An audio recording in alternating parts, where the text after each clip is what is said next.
Halo semuanya, nama saya Gia Gracia Amanda dengan NIM 2400901005 dari mata kuliah Ketahanan Sosial dan Ekonomi.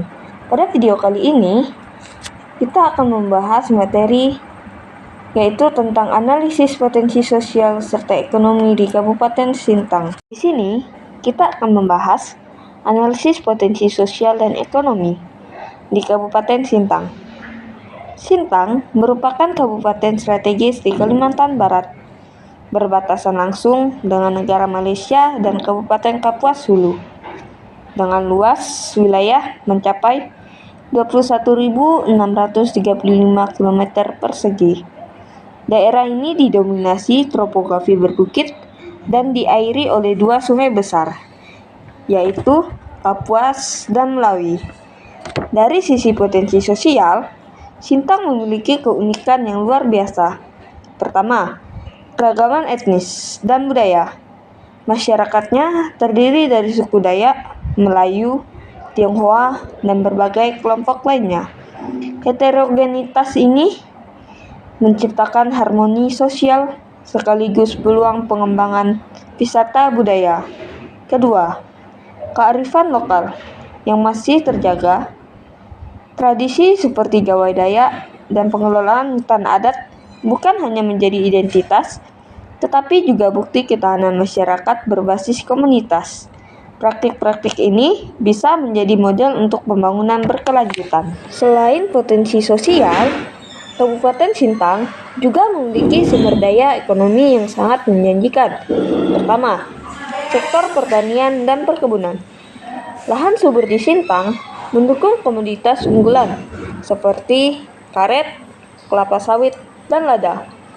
Produk-produk ini tidak hanya memenuhi kebutuhan lokal, tetapi juga berkontribusi pada ekspor regional.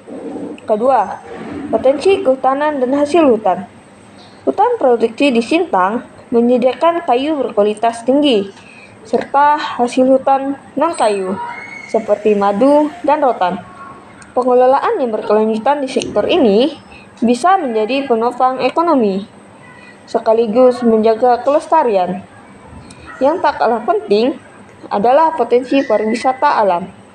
Objek wisata seperti Danau Sentarum dan Bukit Kelam yang menawarkan keindahan alam yang memukau.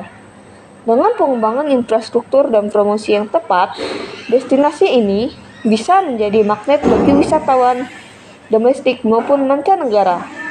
Gabungan ketiga sektor ini menempatkan Sintang sebagai wilayah dengan prospek ekonomi yang cerah, berbasis sumber daya alam dan keunikan lokal.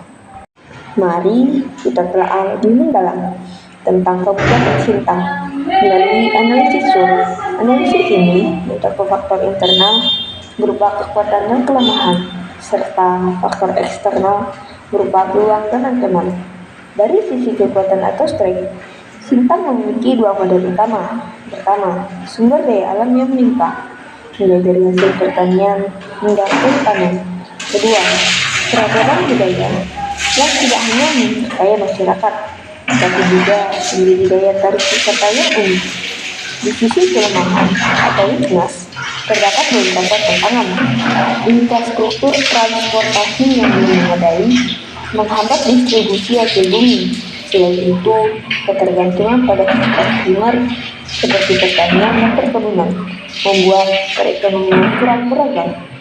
Untuk peluang atau opportunities, Sintang memiliki prospek cerah. Pasar ekspor terbuka lebar untuk produk pertanian dan perkebunan seperti karet dan lada. Selain itu, pengembangan ekowisata berbasis masyarakat bisa menjadi andalan baru.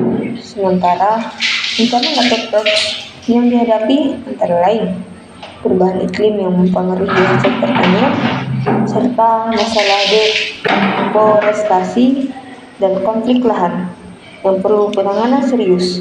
Dengan memadukan semua faktor ini, kita bisa merancang strategi kunci.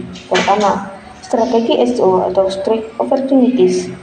Dengan mendorong ekspor komoditas unggulan seperti karet dan lada melalui sertifikasi berkelanjutan agar bisa bersaing di pasar global. Kedua, strategi WO atau Weakness Opportunities. dengan memberikan pelatihan dan pendidikan kepada UMKM agar mampu mengolah produk turunan bernilai tambah seperti lada bubuk, siap ekspor, atau kerajinan berbahan karet. Ketiga, strategi ST atau Strike First. Melalui program konservasi hutan berbasis kearifan adat untuk mengurangi deforestasi sekaligus melestarikan budaya lokal. Terakhir, strategi WT atau Witness First dengan menerapkan regulasi tata ruang yang ketat untuk mencegah alih fungsi lahan secara ilegal dan memastikan pembangunan tetap berkelanjutan. Dengan pendekatan menyeluruh ini, diharapkan Kabupaten Sintang dapat mengoptimalkan potensinya sambil mengatasi berbagai tantangan yang ada menuju pembangunan yang berkelanjutan dan berkeadilan. Sekian video presentasi saya. Jika ada kata-kata saya yang kurang berkenan, saya mohon maaf. Akhir kata saya ucapkan terima kasih.